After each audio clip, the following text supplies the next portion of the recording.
اگر با زبان مردم امروز بخوایم حرف بزنیم، حمد یک مثبت نگری بسیار عمیقی در خودش داره. دعا مال آدمای منفی نیست و اگر کسی روحیه منفی داره و نگاه منفی به عالم داره، اینقدر باید با حمد تکرار بکنه و تلقین کنه شکر خدا رو به خودش تا از اون حالت منفی در بیاد، به یک حالت مثبت برسه، بعد از خدا تقاضا بکنه. ادب دعا این است که ابتدا تشکر کنید از خدا.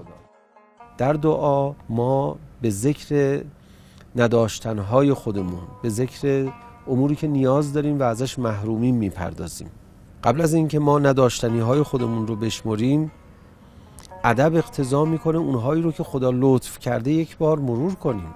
و چقدر زیباست که در روایات فرمودن ادب دعا این است که قبل از مسئلت به شکر و حمد و سپاس الهی بپردازیم. حمد باید بکنه خدا رو به خاطر قرآنی که به او هدیه شده، حمد کنه خدا رو به خاطر رسولش، حمد کنه خدا رو به خاطر اولیائش.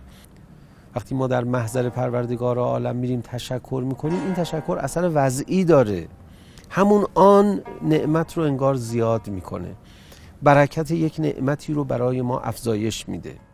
لئن شکرتم لازیدنکم، اگر شما شکر کنید نعمت رو بر شما زیاد میکنه.